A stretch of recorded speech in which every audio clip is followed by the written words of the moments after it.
You know that person, the one who's clearly drowning in work, completely exhausted, just barely holding it all together. And when you ask them, hey, can I help with anything? They just give you that tight little smile and say, nope, I'm fine, I've got it. Yeah, that person. It might be your friend or your coworker, but let's be honest, there's a good chance that person is you. So let's really think about this for a second.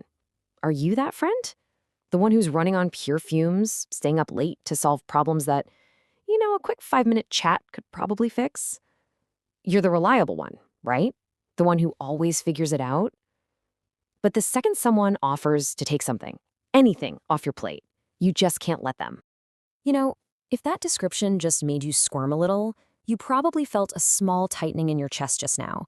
It's that funny little physical thing that happens when something gets a little too close to a truth you've been managing for a long, long time. So let's talk about what's really going on behind that "I'm fine." Okay, so the common assumption, right, is that this is just pride or stubbornness. But here's the reality. For most people, this isn't some kind of character flaw. It's actually a really old survival strategy, one that probably worked brilliantly for you at one point, but it just never got updated for the life you're living now. So let's uncover the why behind this, because this isn't just a habit you picked up. No, it's a deeply conditioned pattern.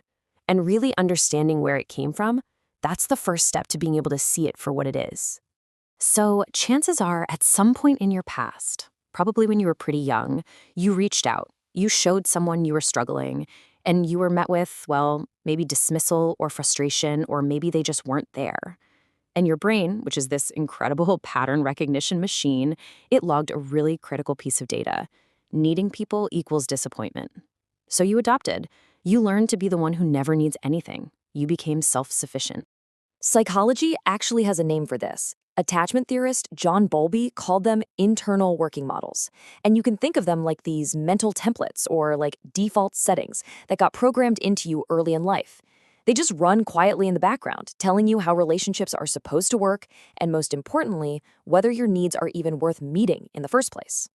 And this, right here, is the core of the problem. Your rational adult mind knows it's perfectly okay to ask for help. Of course it does.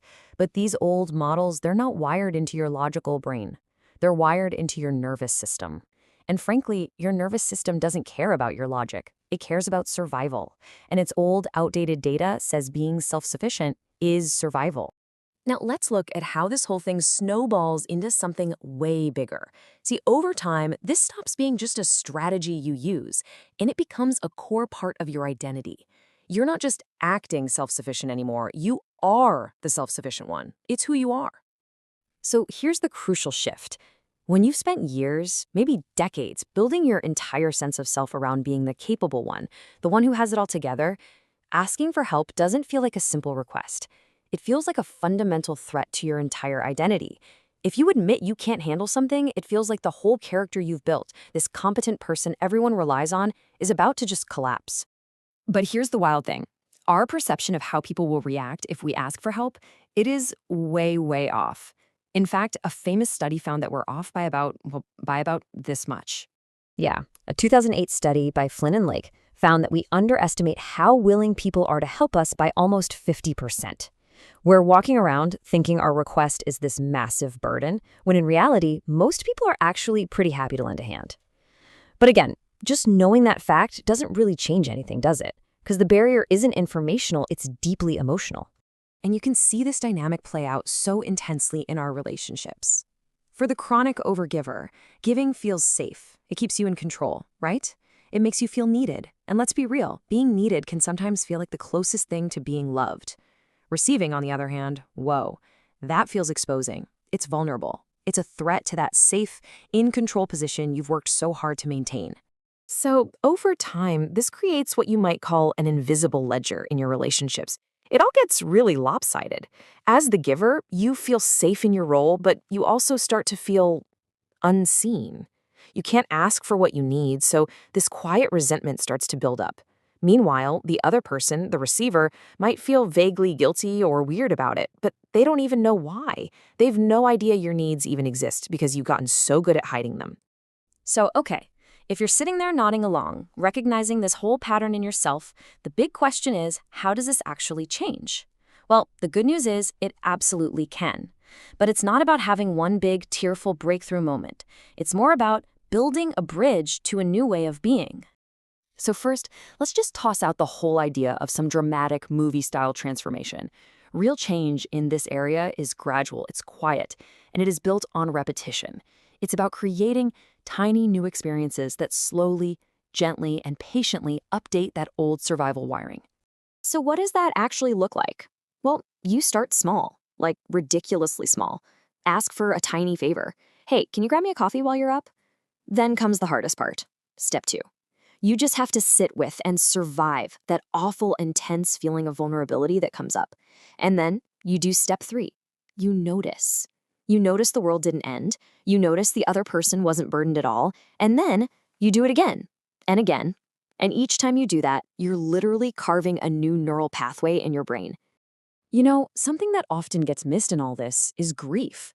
A really key part of healing is actually taking a moment to acknowledge and grieve for the younger version of you, the one who did ask for help and wasn't met. That old self-sufficient strategy was there to protect that little kid, and it needs to be thanked and honored before it can finally relax and step aside. And as you do this work, you're not dismantling who you are. Not at all. You're rebuilding with better, stronger materials. You're slowly internalizing these ideas that might feel totally radical right now. That your needs are not a burden, that depending on other people is not a weakness, and that the capacity to receive is every bit as mature and as important as the capacity to give. I really want to leave you with this thought. The incredible strength you developed by doing everything alone, that is real. It's not fake. It got you this far, and it should be honored. But that strength, it was always meant to be a bridge to get you through a hard time. It was never supposed to be a final destination to live in forever. Look, you weren't built to carry everything all by yourself. Nobody is. The people in your life who would happily show up for you, they exist right now, I promise. You've just gotten so good at not needing them that they don't even know they're needed. So the only real question left is, are you willing to let them?